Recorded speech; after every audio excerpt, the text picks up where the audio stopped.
വയനാട്ടിൽ സഹകരണ ബാങ്കുകളിലെ നിയമന കോടതിയിൽ അന്വേഷണത്തിന് നിയോഗിച്ചത് സഹകരണ വിജിലൻസിന്റെ വകുപ്പുതല അന്വേഷണം നേരിടുന്ന ഉദ്യോഗസ്ഥൻ എന്ന പരാതിയും ഉയർന്നിട്ടുണ്ട്.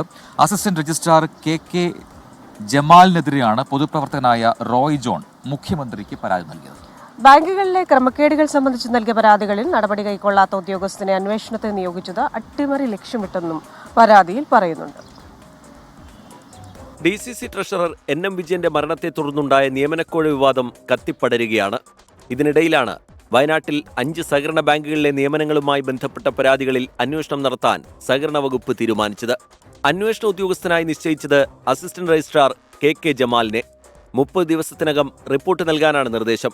എന്നാൽ ഈ ഉദ്യോഗസ്ഥൻ സഹകരണ വകുപ്പിന്റെ തന്നെ ആഭ്യന്തര അന്വേഷണം നേരിടുന്ന ആളാണെന്നാണ് കുപ്പാടി സ്വദേശിയും പൊതുപ്രവർത്തകനുമായ റോയ് ജോണിന്റെ പരാതി. 66(1) അന്വേഷണത്തിനെ നമ്മൾ സ്വാഗതം ചെയ്യുന്നു. പക്ഷേ ഈ അന്വേഷണ ഉദ്യോഗസ്ഥനെ നമുക്ക് അംഗീകരിക്കാൻ പറ്റില്ല. ഈ അന്വേഷണ ഉദ്യോഗസ്ഥനെ അന്വേഷിച്ചാൽ ഇതിലുള്ള ഒരു ക്രമക്കേടും പുറത്തു വരില്ല. ഇയാളുടെ കാലയളവിലാണ് ഈ അഴിമതികൾ ഫുള്ളും ഈ സഹകരണ ബാങ്കുകളിൽ നടന്നത്. അപ്പോൾ ഇയാളുടെ ഭാഗത്തുനിന്ന് അതിൽ സത്യം പുറത്തു വരാനുള്ള സാധ്യത കുറവാണ്. ബാങ്കുകളിലെ നിയമനക്കോഴ ഉൾപ്പെടെയുള്ള വിഷയങ്ങളിൽ നേരത്തെ നിരവധി പരാതികൾ നൽകിയ ആളാണ് റോയ് ജോൺ. നിലവിൽ അന്വേഷണം നടക്കുന്ന ബാങ്കുകളിലെ ക്രമക്കേടുകൾ സംബന്ധിച്ചുള്ള പരാതികൾ ഇതേ അസിസ്റ്റന്റ് രജിസ്ട്രാർക്കാണ് കൈമാറിയതെന്നും ഇതിൽ ഒരു നടപടിയും ഇതുവരെ കൈക്കൊണ്ടിട്ടില്ല എന്നും റോയ് ആരോപിക്കുന്നു.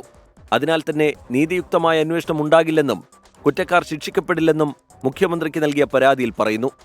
ജില്ലയ്ക്ക് പുറത്തുനിന്നുള്ള ഉദ്യോഗസ്ഥനെ ക്രമക്കേടുകളെക്കുറിച്ച് അന്വേഷിക്കാൻ നിയോഗിക്കണമെന്നാണ് പരാതിയിലെ ആവശ്യം. 24 വയനാട്.